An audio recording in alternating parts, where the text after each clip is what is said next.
Hello दोस्तों, स्वागत है आप सभी का मंसूरी टीवी पर। आज के इस वीडियो में बात करने वाले हैं बेसिकली करियर काउंसलिंग पर। और ये काउंसलिंग होगी टोटली नीट के एग्जाम को लेकर। नीट के एग्जाम के साथ ही साथ हम बात करेंगे अदर मेडिकल कोर्सेज, जो मेन मेडिकल कोर्सेज हैं, और साथ ही साथ हम कुछ चीज़ें पैरामेडिकल कोर्सेज पे भी डिस्कस करने वाले हैं। बहुत सारी चीज़ें हम जानेंगे, कौन कौन से टॉपिक इस एग्जाम में आते हैं और कब से आपको प्रिपरेशन स्टार्ट कर दें। क्या आप 10th से स्टार्ट करेंगे या आफ्टर 12th स्टार्ट करेंगे, वो सारी चीजें हम यहाँ डिस्कस करने वाले हैं। और उम्मीद करेंगे कि आपके डाउट जो भी हैं इस नीट के एग्जाम से रिलेटेड वो सारे क्लियर कर चुके हैं। जैसा कि आपको पता है, बहुत सारी प्रॉब्लम्स हमको आती हैं करियर काउंसलिंग ना होने की वजह से। हमें सही रास्ता नहीं पता है, हमें कोई सही गाइड करने वाला नहीं होता, और हम एक पर्टिकुलर कोर्स कर चुके होते हैं, लेकिन बाद में हमें पता चलता है कि इस कोर्स को हमें नहीं करना चाहिए था, हमारा इंटरेस्ट किसी और फील्ड में है, हमारी स्ट्रेंथ कहीं और थी, और हम उस पर्टिकुलर डिग्री या डिप्लोमा को कर लिए होते हैं या मास्टर कर लिए होते हैं, लेकिन हमें कोई खास उसका फायदा नहीं मिल रहा होता। तो करियर काउंसलिंग आपको कब मिल जानी चाहिए? अगर आप 10th में हैं तो आपको क्लियर पता होना चाहिए कि मुझे क्या करना है और क्या बनना है।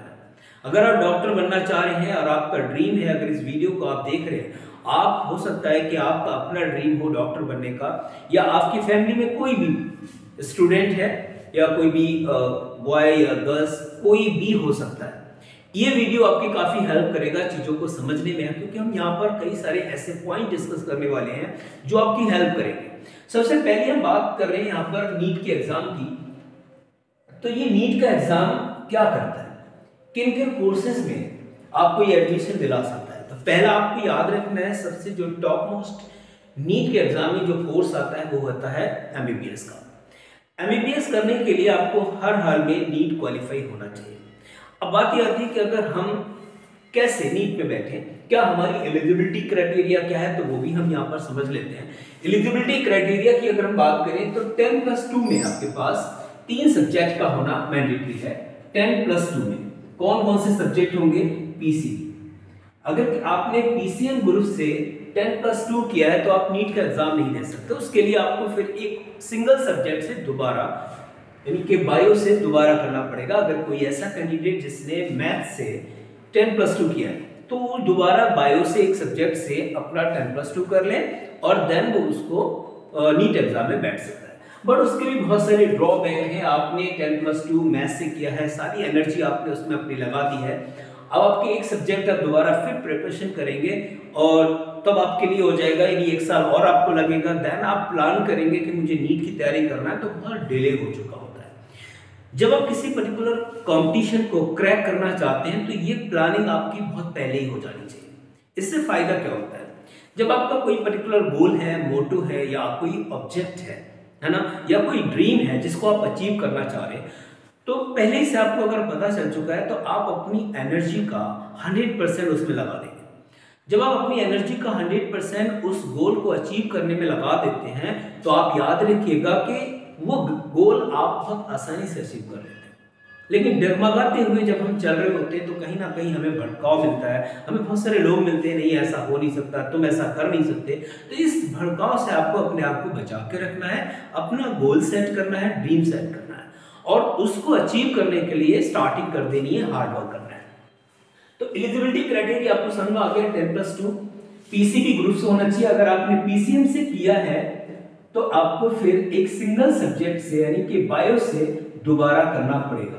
देन इसमें जो परसेंटेज पूछी जा रही है वो 50% आपके पीसीबी ग्रुप में होनी चाहिए। अगर 50% है तो कुछ पर्टिकुलर जो रिजर्वेशन भी उन्होंने दे रखा है, कुछ सीटें रिजर्व की हैं पर्टिकुलर कास्ट के लिए, जैसे ओबीसी है, एससी एसटी है, तो उसके लिए थोड़ा बहुत रिलैक्सेशन होता है। लेकिन आप मान के चलिए कि आपको 50% से कम मार्क्स नहीं होने चाहिए इन तीनों में। देन अगर हम बात करें इसकी बात, तो नीट के साथ साथ कौन कौन से कोर्सेज आते हैं वो देखिएगा। पहला आपको पता है एमबीबीएस हम टॉप लेवल पर रख रहे हैं। यहाँ पर एमबीबीएस को फर्स्ट रखेंगे। एमबीबीएस के बाद आपका होता है बीडीएस भी होता है, बीडीएस के बाद होता है बीएमएस, ठीक है, एक बीएमएस हो गया, बीयूएमएस हो गया आपके पास, बीयूएमएस के बाद हो गया एक आपका बीएचएमएस, एक होता है बीएसएमएस, और भी कोर्स होते हैं, उसमें साथ आएगा, एक होता है वेटनरी से रिलेटेड और भी कुछ होते हैं जिसमें पैरामेडिकल कोर्स है बीएससी के बाद, जैसे आप देखें तो बीएससी नर्सिंग में भी एडमिशन कुछ जगह नीट के थ्रू हो रहा है, तो वो आपको समझना है। जो मेन कोर्स है उस पर हम डिस्कस करेंगे, बाकी के कोर्सेज पर हम डिस्कस नहीं करेंगे। वेटनरी का आप कंसीडर कर सकते हैं। एमबीबीएस हमने हमेशा याद रखिएगा, हम टॉप में रख रहे हैं। बीडीएस हो गया, बीएमएस, बीएमएस, बीएचएमएस और बीएसएमएस। बीएसएमएस की अगर फुल फॉर्म की देखें तो बैचलर ऑफ सिद्धा होता है। बीएचएमएस की मतलब बैचलर ऑफ होम्योपैथी, यूनानी, आयुर्वेदा, डेंटल, और आपको पता है ये तो है ही टॉप है। अब बात ये आती है कि ज्यादातर जो यूथ है उसका ड्रीम होता है एमबीबीएस, ज्यादातर यूथ है।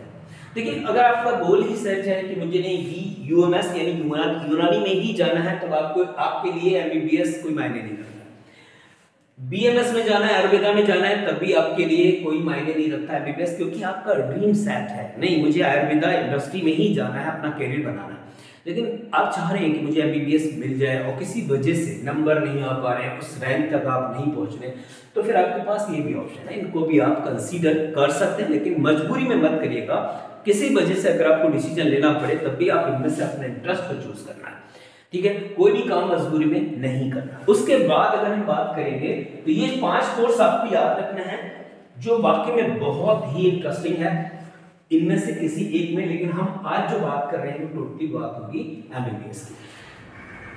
बाकी के कोर्स अगर किसी वजह से आपकी रैंक कम रह रही है तो बाकी में तो एडमिशन आप ले ही सकते हैं, लेकिन एमबीबीएस पे बात करेंगे। एमबीबीएस क्वालिफाई करने के लिए आपके पास सब्जेक्ट क्या है, ये बहुत इंपॉर्टेंट क्वेश्चन पूछा जाता है कि एक तो फिजिक्स आपको पता है, केमिस्ट्री हो गया, बायो है। देखिए बायो में इन्होंने क्या किया है कि 2 पार्ट कर रखे हैं अपने बायो में, एक आपका हो गया बॉटनी, एक हो गया जूलॉजी। इन सब में अगर हम क्वेश्चन की बात करें तो टोटल क्वेश्चन आपको पता होना चाहिए। तो टोटल क्वेश्चन होते हैं 180 क्वेश्चन का पेपर होता है, जिसमें 1 जो क्वेश्चन होता है उसके 4 मार्क्स होते हैं। तो टोटल मार्क्स हो गए आपके 720। अगर हम देखें नीट में, तो नीट में आपको 720 का क्वेश्चन पेपर बनता है। अब बात करेंगे फिजिक्स की, तो फिजिक्स में नंबर ऑफ क्वेश्चन कितने होंगे यहाँ पर 45। केमिस्ट्री में भी आपके 45 होंगे। बायो को इन्होंने डिवाइड किया है 2 पार्ट में, तो ये क्या है बॉटनी का आपको यहाँ पर देखने को मिलेंगे 45 क्वेश्चन, आपको 45। इस तरीके से आपको इसमें डिवाइड कर दिया, ये हो गया आपके 90 मार्क्स। 90 × 4 360, ये आप देखेंगे तो 180, ये भी आपका 180, तो टोटल मार्क्स आपके हो गए 720। तो 720 आपके टोटल मार्क्स हो रहे हैं। अब आपको बात करनी है कि एमबीबीएस हमको अगर मिल जाए तो कितनी रैंक पर मिलेगा, ये बात आती है। एमबीबीएस लाने के लिए आपके पास जो रैंक होती है जनरल, जो जिस रैंक की हम बात कर रहे हैं वो 600 से प्लस होने चाहिए। लेकिन मैं आपको रिकमेंड करूंगा कि आप 650 के प्लस करिएगा।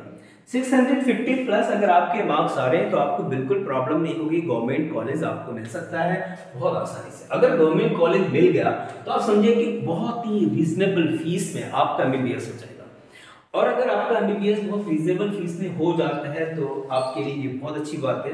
अदरवाइज आपका क्या होगा कि अगर आप डायरेक्ट एडमिशन लेते हैं तो उसमें मान के चलिएगा 12 से 15 लाख के आसपास पर ईयर की फीस रहेगी।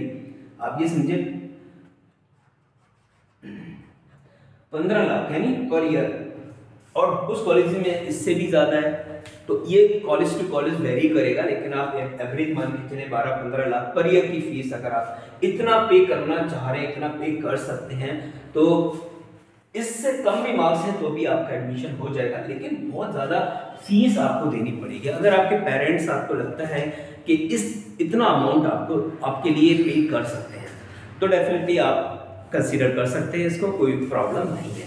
देखिए आप इस समय देख रहे हैं मंसूरी टीवी का चैनल। अगर वाकई में आपको ये इंफॉर्मेटिव लग रही हो, बिकॉज हमारा काम है इंफॉर्मेशन देना, एक पर्टिकुलर टॉपिक पर हम गाइड कर रहे हैं स्टूडेंट को, तो अगर आपको अच्छा लग रहा हो तो मंसूरी जो टीवी का चैनल है, अगर आप सोशल मीडिया पे फेसबुक पे देख रहे हैं तो फॉलो कर दीजिएगा, अगर आप यूट्यूब पे देख रहे हैं तो चैनल को लाइक करके और सब्सक्राइब कर दीजिएगा। साथ ही साथ अगर आप हमारी और भी वीडियोस को देखना चाह रहे हैं तो हमारा एक चैनल है, आपको यहाँ पर मिल जाएगा, कॉर्नर पे दिखा है डिसेंट विनर अकेडमी। यहाँ पर टोटली काउंसलिंग से रिलेटेड वीडियोस आपको मिलते रहेंगे। तो चलिए स्टार्ट करेंगे आगे की चीजें। यहाँ पर हमें लगता है कि आपका काफी हद तक डाउट क्लियर हो चुका है, सब्जेक्ट आपको पता चल चुके हैं कौन कौन से सब्जेक्ट है। अब यहाँ पर एक सबसे इंपॉर्टेंट क्वेश्चन है, वो है क्या कि सर कब से तैयारी शुरू करें। ये बहुत इंपॉर्टेंट है और बहुत बार हमसे ये क्वेश्चन पूछा गया है। जब भी कॉल आती है, चाहे वो यूट्यूब के थ्रू हो, व्हाट्सएप पे जो हमारे पास ग्रुप है उस पर भी चैट होती है, तो उसमें तैयारी कब से करें, ये मेरा बड़ा कंफ्यूजन क्वेश्चन रहा है लोगों का। तो मैं आपको एक बहुत ही जबरदस्त सजेशन देने वाला हूँ। वो ये है कि जिस दिन से आप प्लान कर ले, आपके माइंड में ये बात आ जाए कि मुझे डॉक्टर बनना है। अब आप 6th स्टैंडर्ड में हो, 7th में हो, 8th में हो, 9, 10, 11, 12, उसी दिन से आपको जुनून सवार आपके ऊपर हो जाना चाहिए कि मुझे अब नीट क्वालिफाई करना है। ये इसका कोई एक सेट क्राइटेरिया नहीं है कि आपको 12th के बाद तैयारी करनी है, इसका कोई सेट क्राइटेरिया नहीं है कि आपको 10th के बाद तैयारी करनी है या 8th के बाद करनी है या 9th के बाद करनी है, ठीक है। कोई सेट क्राइटेरिया नहीं है, ना ही तो मैं आपको एक बता सकता नहीं आपको सिर्फ 9th के बाद तैयारी करनी है या आपको 12th के बाद तैयारी करनी है। इसके कुछ लॉजिकल मैं आपके सामने यहाँ रिप्रेजेंट करूंगा कि लॉजिक क्या है। लॉजिक ये देखिए भाई, नीट में जो भी पेपर आता है, ये एक बात याद रखिएगा, नीट में जो भी पेपर आता है उसमें दो चीजें आपको ध्यान रखनी है। एक तो 11th हो गया, एक हो गया 12th। आपको पता है 11th का भी बहुत सारा सिलेबस होता है, 12th का भी बहुत सारा। तो 50% क्वेश्चन लगभग यहाँ से पुट कर लिए जाते हैं, 50% क्वेश्चन यहाँ से पुट कर लिए जाते हैं। अब ये तो बात क्लियर हो गई कि आपको 11th भी बहुत अच्छे से पढ़ना है और 12th भी बहुत अच्छे से। ज्यादातर बच्चों का प्रॉब्लम क्या है, जब वो 12th के बाद प्रिपरेशन स्टार्ट करते हैं तो वो 11th के पार्ट को अच्छे से तैयारी नहीं कर पाते। उनको पता है कि 11th में पास होने के लिए कोई फाउंडेशन है नहीं, आसानी से पास हो जाते हैं, क्लास क्रैक हो जाती है। बट बात ये आती है जब वो 12th में जाते हैं तो 12th वाली जो बुक्स हैं उनको बहुत अच्छे से तैयारी करते हैं और 12th वाले पोर्शन पे उनकी कमांड अच्छी हो जाती है। अब ये बात आ रही है कि चलिए यहाँ पर आपने कमांड अच्छी कर ली, यहाँ पर आप वीक रह गए, फिर आप नीट की तैयारी करेंगे, फिर क्या होगा, फिर आपको इस पोर्शन पे बहुत ज्यादा मेहनत करनी होगी। इस पोर्शन में ठीक ना आपने अच्छा से कर लिया, लेकिन इस पे कम मेहनत, लेकिन मेहनत तो फिर भी करनी है क्योंकि नीट का जो एग्जाम होता है वो यूं ही बहुत आसान नहीं होता। पहली बात याद रखिएगा, कोई भी कॉम्पिटिटिव एग्जाम इतना इजी नहीं है। जहाँ पर पासिंग मार्क्स होती है तो वहां पर बहुत आसानियत होती है, लेकिन पासिंग मार्क्स यहाँ नहीं लाने, यहाँ पर कॉम्पिटिशन क्रैक करना है, एक पर्टिकुलर लेवल पे जाना है। और जिस कॉलेज में, अगर हम गवर्नमेंट कॉलेज में जा रहे हैं तो आप ये मान के चलें कि बहुत अच्छे कॉलेज में आपकी जो रैंक है वो 100-500 के बीच में रहनी चाहिए स्टार्टिंग से, है ना, अंदर ही अंदर आपके रैंक। तो 12th के बाद तैयारी करें या नहीं करें, मैंने आपको यहाँ बता दिया। अगर आप 12th के बाद तैयारी करेंगे तो आपको ये दो चीजें मिलती हैं। ज्यादातर स्टूडेंट के साथ यही प्रॉब्लम है और वो 11th की जो बुक्स हैं उनमें वीक रह जाते हैं और फिर उनको बहुत ज्यादा मेहनत करनी पड़ेगी। दूसरी, अगर आप मान लीजिए आप 10th पास आउट हो चुके हैं, 10th के बाद आपने 11th में आनी है एंड 12th करना है। अब यहाँ पर क्या करें, मैं आपको बहुत ही इंपॉर्टेंट यहाँ पर एक सजेशन देने वाला हूँ। जैसे आपने 10th पास आउट किया है, जैसे ही क्विकली आपको फाउंडेशन क्लास ज्वाइन करनी है। आपको बिल्कुल भी इस बारे में नहीं सोचना है कि मुझे कोई कोचिंग ज्वाइन करनी है, वहां पर मैथ के लिए फिजिक्स, केमिस्ट्री, बायो अलग अलग पढ़नी है। नहीं, आपको क्या करना है, 10th के बाद फाउंडेशन क्लास ज्वाइन करनी है। फाउंडेशन क्लास ज्वाइन करने में आपको क्या फायदा होगा, नंबर 1, पहला फायदा यह है कि जो 11th का आपका सिलेबस है वो आपका बोर्ड के अकॉर्डिंग भी आपका तैयार होगा, नंबर 1। और बोर्ड के अकॉर्डिंग जब आप तैयार कर रहे हैं तो बोर्ड के साथ साथ आपकी जो प्रिपरेशन होगी वो आपकी नीट की भी हो रही है। आपको पैटर्न समझ में आएगा, बहुत सारे ऐसे क्वेश्चन होंगे जो आपको पता चलेगा ये बोर्ड्स में पूछे ही नहीं जाते हैं और न ही बोर्ड में पढ़ाए जाते हैं, क्योंकि बोर्ड में पढ़ने के लिए एनसीईआरटी की बुक्स के अकॉर्डिंग पढ़ाया जाता है। अब बात ये आ रही है कि जब हम नीट की पैटर्न पर पढ़ रहे हैं तो हमको यहाँ पर नीट की तैयारी के हिसाब से भी लेके चला जाता है जो भी फाउंडेशन क्लास होती है। 12th में जब आप गए तो आपने बहुत फायदा, आपको क्या मिला, क्योंकि आपने 11th के पोर्शन को बहुत अच्छे से किया है। 11th के पोर्शन को जब आपने बहुत अच्छे से किया ना तो ये आपकी हेल्प करेगा आगे की चीजों में। 12th में आप गए, 12th में आपने बोर्ड की प्रिपरेशन भी की, नीट की भी तैयारी आपकी चल रही है। बहुत सारे बच्चे आप देखेंगे, आप अपने कलीग में कहीं ना कहीं नजर दौड़ाएं, बहुत सारे ऐसे बच्चे हैं जिन्होंने 12th क्वालिफाई किया है, पास किया है और उसी साल नीट की एग्जाम क्वालिफाई कर लिया। आपको लगता है कि ये एक मिरेकल है या ऐसे ही हो जाता है? ऐसा बिल्कुल नहीं है। या क्या बोर्ड की तैयारी के साथ साथ हम नीट की एग्जाम की जो तैयारी कर रहे हैं तो वो सिर्फ बोर्ड की तैयारी के बेसिस पे ही हो जाएगा? ऐसा बिल्कुल नहीं है। बोर्ड की तैयारी जो आप कर रहे हैं उससे हटके आपको नीट की तैयारी करनी होगी, थोड़ा सा एडवांस लेवल का सोचना पड़ेगा, न्यूमेरिकल बेस्ड बहुत ज्यादा चीजों को समझना पड़ेगा, कॉन्सेप्ट बहुत क्लियर करने होंगे। अगर आप कॉन्सेप्ट क्लियर कर रहे हैं तो आप याद रखिएगा आपके लिए बहुत आसान होगा कि 10th और 12th जैसे ही आप कंप्लीट कर रहे हैं, 12th के बाद ही आपका नीट में एग्जाम, नीट में आपका नंबर आ जाता है। अगर किसी वजह से नहीं आता है तो एक साल और देख लीजिएगा, नेक्स्ट ईयर में आपका आ जाएगा। लेकिन आपको यहाँ पर एक चीज और मैं आपको समझाकर चलो, 100%। ये 100% फॉर्मूला क्या होता है मैं आपको बता दूं। 100% फॉर्मूला ऑफ सक्सेस याद रखिएगा, जब आप अपनी एनर्जी का, अपनी कैपेसिटी का, एबिलिटी का 100% दे रहे हैं तो आपको रिजल्ट भी 100% मिलेगा। अगर आपने 50% दिया है, मान लीजिए किसी भी कंपटीशन में आपने 50% दिया है, तो आपके फेलियर होने के चांसेस कितने हो गए? 50%। क्योंकि आपके पास होने के चांसेस 50% है तो फेलियर होने के चांसेस भी आपके 50% रहेंगे। सेम यहाँ पर 100% फॉर्मूला है, अगर आपने 100% अपना दिया है तो आप 100% सक्सेस होने के चांसेस आपके पास रहते हैं। समझना क्या है, प्लानिंग क्या है, वो आपके टीचर जिस भी पर्टिकुलर कोचिंग में आप पढ़ रहे होते हैं वो आपको बहुत अच्छे से बताते हैं कि किस तरीके से आपको नीट की तैयारी करनी है, किस सब्जेक्ट पे ज्यादा फोकस करना है, किन पोर्शन पे ज्यादा, कहाँ से नंबर ऑफ क्वेश्चन ज्यादा उठाए जाते हैं, वो सारी चीजें आपके टीचर आपको बहुत ही प्रॉपर्ली बता देते हैं। अब एक चीज और आती है, 10th के बाद या 10th से पहले भी क्या हम नीट की तैयारी कर सकते हैं या नहीं, तो वो भी मैं आपको यहाँ पर बताने वाला हूँ। मान लीजिए आप इस समय 7th स्टैंडर्ड में, बहुत सिंपल से मान लीजिए 7th में, हो सकता है अपने 6th में, हो सकता है अपने 8th में। आपका ख्याल आया, आपके माइंड में एक चीज आई कि मुझे नीट की तैयारी करनी है। ख्याल आपके कि 6th या 7th क्लास में आपके माइंड में ये बात आ चुकी है कि मुझे नीट की तैयारी करनी है, क्या करें? तो 6th 7th स्टैंडर्ड में आपके पास जो भी साइंस की बुक है उस पर बहुत ज्यादा फोकस करिएगा, ठीक है? या 8th की बुक है उस पर बहुत अच्छे से फोकस करेगा। जो भी पर्टिकुलर टॉपिक्स हैं उनके बेस होते हैं, वो बेस आप क्लियर करके चले। 9th क्लास में आप जाएंगे, 9th क्लास में भी वही साइंस आपको मिलेगी, बस उसको क्या किया, थोड़ा सा एलैबोरेट किया। तो 9th क्लास में भी आप साइंस पे बहुत ज्यादा फोकस करें, 10th क्लास में भी बहुत अच्छे से फोकस करिएगा। ये जो 5 क्लासेस आपके सामने जो दिख रही हैं, ये आपका बेस है, इस पे काम करना है।